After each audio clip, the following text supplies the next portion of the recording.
Hi everyone, welcome back to my channel. My name's Laura if you're new around here. So in today's video I'm going to speak to you about how I have been a stay-at-home mum for the past 12 years and how we've actually been able to do that, because obviously it's not the easiest thing. It's also not for everybody. Obviously I know that a lot of women and parents like to go out to work and they enjoy the social side of that and just, you know, a different environment. So it's not for everybody. So I am a mum of two. I have Noah who is 12 and Winnie who is 8, and I cannot tell you how much over the years they have benefited from me being a stay-at-home parent. It's been amazing. It's been hard at times when you kind of worry, you know, we're doing the right thing, because obviously one downside to being a stay-at-home parent is not paying into a pension. We are lucky enough that my husband has quite a good one and we do top that up with something for myself, but overall it's been amazing. So I wanted to share some hints and tips with you that we have found to be helpful along the way. So let's get into it, shall we?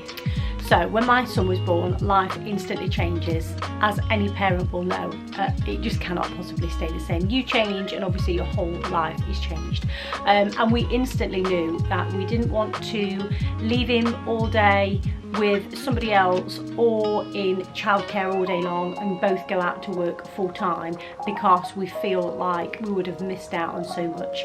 So that, paired with my employer at the time not being very flexible in the part-time hours that I had requested, led us down the path of exploring if we would be able to possibly survive on one wage, and if so, how we were going to do it, what things we were going to put in place. For us, it was a decision that just felt right at the time. So the first thing that we did was to go through our finances with a very fine tooth comb to see if it was something that was even a possibility, because there was no point in even thinking about it before we looked at our finances. And if we knew we could do it, then we needed to be realistic about it. We needed to look at absolutely every aspect of our life financially to ensure that we were doing the right thing. So we worked out how much we would need in order to survive, how much we would be losing per month and annually,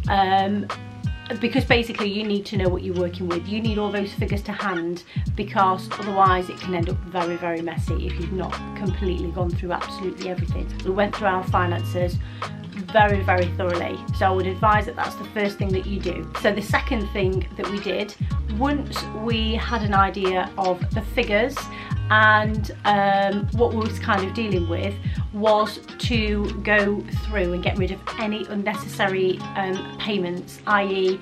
direct debits, apps that you were paying for on your phone that you didn't necessarily need. I remember cancelling my phone contract at the time. It was coming to an end, and rather than taking out a new contract and getting a new phone, I took out a SIM only deal, and I kept my old phone, and there was nothing wrong with it. It was only, I think it was 18 months at the time. Those were the days when you did an 18-month contract. So it was perfectly good, it was fine. So we switched over to pay-as-you-go, and I think if I remember rightly at the time, it saved something like £30 per month.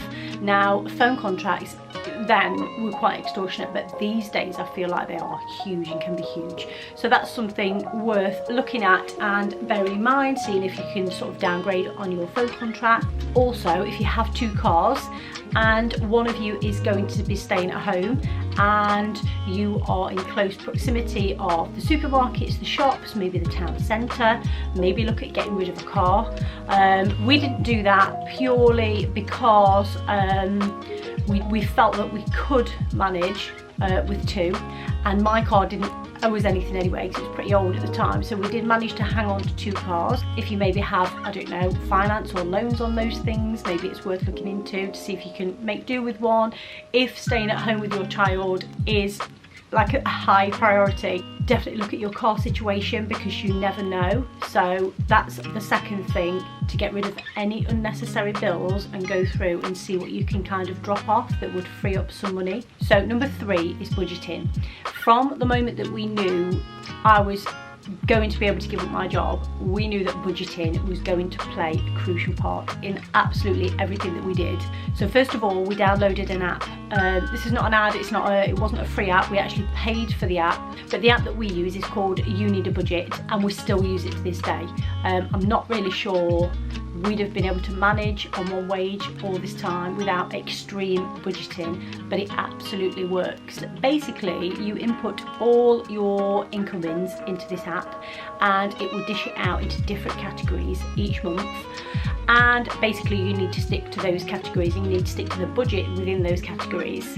And if you feel that you are going over or you are near to your limit, that's the point at which you maybe need to kind of stop and make things last a little bit longer. So your earnings would potentially go into different categories. So you would have food, you would have gas, electricity, clothing, fun money, because let's be fair, there are things throughout the month, if you want to have a nice kind of life with your children, there are certain things that you probably know you're going to spend anyway. So it's also about being realistic. If you know that on the weekend the children are going to be bored and you need to take them out, be realistic about that and put some money aside, because the chances are you're going to spend it anyway. So you need to be transparent with yourself and make sure that you've got all of those categories ready for you to spend out of.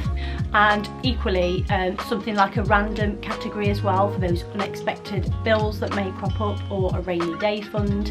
But one really important thing about budgeting is that you stick to what you have allocated, because if you find that you are going over every single month, it's not going to work.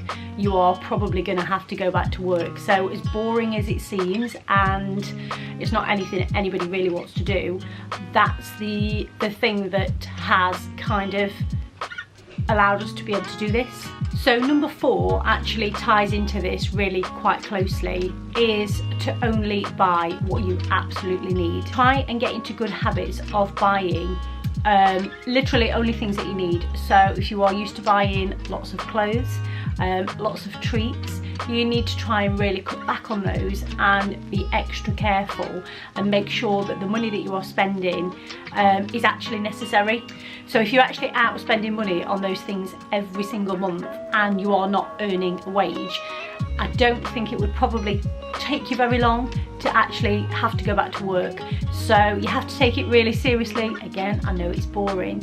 However, if you do want to stay at home with your child and have those lovely perks of just being there, you know, in the morning and in the evening and getting things done in the daytime, I can assure you it's absolutely worth it. And I think the main thing that you should always ask yourself when purchasing something that you kind of know is not necessary is, can I actually afford to be buying this? Is this absolutely necessary, and do I absolutely need it? And I think you would probably find your answer in that question. I find myself asking that question all of the time, and you'll get your answer.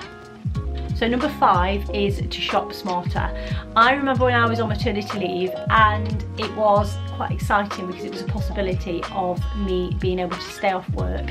And I remember going shopping to Asda or Tesco or Morrison's, and it cost me a lot of money. It seemed a little bit unnecessary. At that point, I started shopping in the more budget-friendly supermarkets, and I was finding that I was actually saving £50 per week, which over a month is a huge amount of money. So I would say shop in the budget supermarkets wherever possible, because there are bargains to be had. The own branded stuff is pretty much the same, and you get used to it. You don't have to buy the cheapest that you can find, and obviously quality is always an issue. I think you should always try and get the best quality for your money, but shop in maybe the likes of Aldi, Lidl. Home Bargains for toiletries I find are great, and you will find that you can actually save a small fortune, and that saving that you have got then stays within your family. You know, it stays with you, it enables you to potentially be off work with your children, which is precious. So number 6 is to batch cook. I have done this since Noah, my son, was tiny, and it's a lifesaver, to be quite honest. And also, one of the great perks to being a stay-at-home parent is having more time in the daytime for you to prep that lunch or those meals for the next week. So batch cook wherever possible. It will save you on your energy bills, because obviously you only put in the oven on or the cooker on once rather than, I don't know, maybe 4 times during that week. And a slow cooker is amazing. They cost so little in terms of energy, so if you can possibly afford it, I would get yourself a slow cooker, pop it on in the morning.